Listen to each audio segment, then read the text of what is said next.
गुरुजी, मेरा प्रश्न है कि मेरी तीसरी आँख खुल चुकी है, सहस्त्रार्थ कमल भी खिल गया है, लेकिन मुझे कुछ तीसरी आँख से दिखाई नहीं देता है और सहस्त्रार्थ कमल के थ्रू मैं कैसे भगवान के दर्शन कर सकता हूँ? कृपया करके मार्गदर्शन करें। प्रणाम गुरुजी। प्रणाम आप सभी साधकों को और प्रणाम महाप्रभु आपको भी। तीसरी आंख खुल गई है और मुझे उससे कुछ दिखाई नहीं देता, तो तीसरी आंख में मोतियाबिंद हो गया होगा, इसीलिए दिखाई नहीं दे रहा है। तो उसका ऑपरेशन करवा सकते हैं। तो जब तीसरी आंख में मोतियाबिंद हो जाता है तो आंख तो खुल गई मगर दिखाई नहीं देगा, तो ऑपरेशन भी कोई गुरु ही करेगा। और वो काले रंग का एक चश्मा है ना, तो आंखों का जो मोतियाबिंद का ऑपरेशन होता है तो पूरा काले रंग का चश्मा पहनना पड़ता है, चाहे एक का ही हो। अब तीसरी आंख के लिए जो यहाँ काले रंग का एक शीशा लगाना पड़ेगा, क्योंकि यही ऑपरेशन होगा तीसरी आंख। ठीक है, तो एक काले रंग का चश्मा शीशे का इंतजाम कर लेना। संभव हुआ मेरे पास, अगर समय हुआ और संभव हुआ तो मैं ही ऑपरेशन कर दूंगा। तो एक शीशा जरूर होना चाहिए जो यहाँ पे लगा हो काले रंग का, कि मोतिया का ऑपरेशन हुआ तीसरी आंख पर। इसीलिए जो है तो लोगों को पता लग जाए, क्योंकि भाई वैज्ञानिक थोड़ी ना तरक्की कर रहा, अध्यात्म भी तरक्की कर रहा है और हिंदुस्तान में तो बहुत तरक्की कर रहा है। अब सर पे कमल भी खिल गया है और उससे परमात्मा का दर्शन भी करना है। अब कमल कीचड़ में ही खिलता है और वो जड़ें तुम्हारे अंदर तक गई हुई है। कमल को तोड़कर कैसे परमात्मा को चढ़ाओगे, कैसे दर्शन करोगे? पहली बात तो तीसरी आंख ही ठीक नहीं हो पा रही।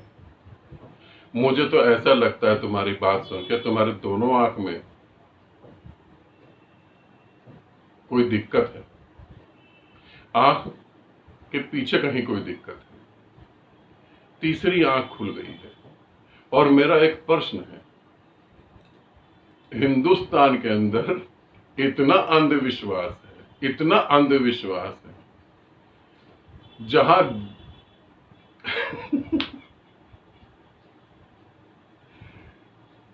अगर आप पानी पीते हैं, इसे समझेंगे, अगर आप पानी पीते हैं तो वो पानी आपके अंदर जाता है, हर ऑर्गन्स को वो क्लीन करता है, हर चीजों को वो क्लीन करता है। जो वेस्ट है, डस्ट है, पॉइजन है, वो आपके यूरिन के रास्ते से पास होता है। यही क्रिया सभी के साथ लागू होती है। ऐसा नहीं होता कि कोई जानवर पानी पी लेगा अब उसके यूरिन में अमृत पैदा हो जाएगा, मगर यहां तो गौ के यूरिन को भी अमृत मान लेते हैं लोग।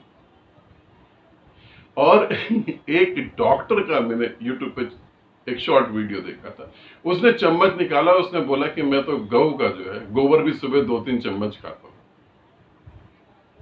तो अब जो तुम्हारी समस्या कोई बड़ी थोड़ी ना है।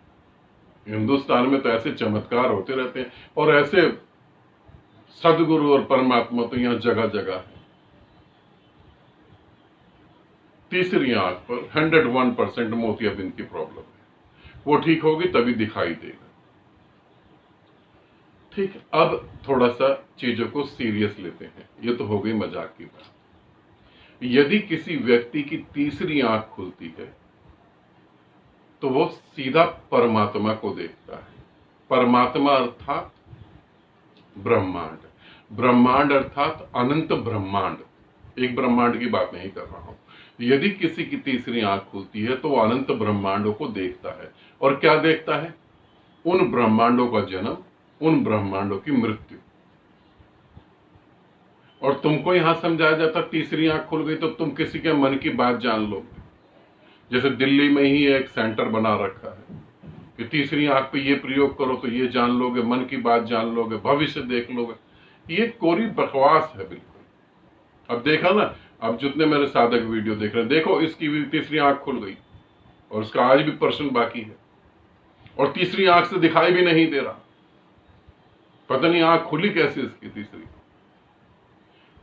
मानसिक रूप से तुम विक्षिप्त और पागल हुए जा रहे हो।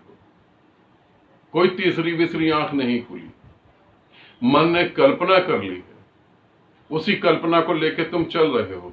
और ये तो ठीक है, तुमने मुझसे पूछ लिया तो मैं तुम्हें बता रहा हूं, मगर तुम मेरी बात को समझ ही नहीं पाओगे, बल्कि मेरे अपोजिट खड़े हो जाओ। कमेंट्स बॉक्स में ऐसे बहुत सारे कमेंट्स आएंगे जो मुझे समझाएंगे कि गलत है, तीसरी आंख में भी मोतियाबिंद होता है, तीसरी आंख खुल जाए तो दिखता नहीं है। तुम्हें जो समझाया गया है वो बिल्कुल ही गलत है, पूर्णतः गलत है। तीसरी आंख जब खुलती है तो कुछ और ही होता है, समझ बढ़ती है, तुम जीवन में कुछ और करते हो, जीवन बदल जाता है। और बात कर रहे हो क्राउन चक्र की, वहां कमल खिल गए। अरे कमल को प्रतीक रूप में शब्दों में बताया गया है, वहां कोई कमल उमल नहीं होता। अच्छा कि ये कमल की सिर्फ एक ही शब्द दिया है कि अनंत कमल खुलते हैं। ये अच्छा हुआ कि ये अनंत कमल कमल ही है, नहीं तो कल कोई कह दे कि गुलाब भी खिल गए मेरे ऊपर, तो मेरे ऊपर चमेली का पेड़ लग गया, विभिन्न विभिन्न अलग अलग फूल खिलने लगे। कमल कहीं होता नहीं है, क्राउन चक्र पे कोई कमल नहीं खिलता। क्राउन चक्र जब ओपन होता है तो उसका अर्थ होता है कि आपके जो बाल हैं उससे पतली पतली नसें हैं ब्रेन में, हर नस एक ब्रह्मांड से कनेक्ट होती है, और अनंत अनंत ब्रह्मांड है, अनंत अनंत ब्रह्मांड आपके ब्रेन से कनेक्ट होते हैं। क्राउन चक्र तुम जो सोच रहे हो वो है नहीं, तुम सोच रहे हो छोटी सी बात,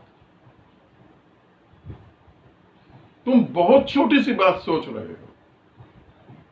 क्राउन चक्र, अब तुम्हारे गुरु भी हैं यहां, जो गुरु घंटाल हैं वो भी हैं, वो तुम्हें समझाते हैं क्राउन चक्र मतलब। अब ऐसे ऐसे गुरु हैं वो कहते 3 दिन में तीसरी आंख खोल लो, दूसरा कंपटीशन में आता हो कहते 24 घंटे में खोल लो, तीसरा कंपटीशन में आता हो कहता 5 मिनट में खोल लो। इनकी तो दोनों आंख ढंग से नहीं खुली, ये क्या तुम्हारी तीसरी आंख खोलेगी? तीसरी आंख छोटी सी बात नहीं है, ये कोई साधारण घटना नहीं है। तुम्हारी आंख कहीं नहीं खुली, बिल्कुल भी नहीं खुली। और क्राउन चक्र, जो तीसरी आंख ही नहीं खुली तो क्राउन चक्र की तो बात ही छोड़ो। अब मैं परमात्मा को कैसे देखूं, भगवान को कैसे देखूं? तुम नॉर्मल जीवन को अच्छे से जियो, ये सबसे ज्यादा जरूरी है। और ये 10-20 रुपए की किताबों में जो लिखा है, इन किताबों को छोड़ो। तीसरी आंख खोलने के लिए, हृदय चक्र को जागृत करने के लिए, अपने नाभि को जागृत करने के लिए, मूलाधार को जागृत करने के लिए अपना जीवन देना पड़ता है। गुरु के आगे अपना सर काट के रखना पड़ता है, तब गुरु काम करता है, तब ये चीजें होती हैं, ऐसे ही नहीं हो जाती। तुमने बहुत हल्के में ले ली सारी बातें, कहीं कुछ भी तुम्हें नहीं घटित हो रहा, ये कल्पना मात्र है। और मेरी बात से तुम जाग जाओ, मुझे ऐसी उम्मीद भी नहीं है, मगर हां, एक समय आएगा जब तुम जागोगे, एक समय आएगा जब तुम्हें एहसास होगा कि ये कल्पना थी। और वो समय होगा मृत्यु से एक सांस पहले, जब मृत्यु आएगी और तुम एक सांस पहले लोगे अंदर, क्योंकि मृत्यु के समय सांस एक लेते हो और जब सांस छोड़ देते हो तो फिर लम्स काम नहीं करते, फिर कुछ काम नहीं करता, फिर सांस खींच नहीं पाते तुम। मृत्यु के उस क्षण में तुम्हें पता लगेगा कि मात्र कल्पना ही थी, कहीं कुछ नहीं हुआ। क्योंकि मेरी बातों से तुम जाग जाओ, मेरी बातों को तुम समझ लो, ऐसा मैं मान नहीं सकता कि तुम समझ लोगे। ठीक है, बहुत अच्छा लगा तुम्हारा प्रश्न, और मेरे को अच्छे से समझने की कोशिश करने का मतलब है साधना करना, तभी तुम मुझे समझ पाओगे, वरना मुझे कभी समझ नहीं पाओगे। आनंदित रहो, सदा खुश रहो। बहुत बहुत प्रेम आप सभी को।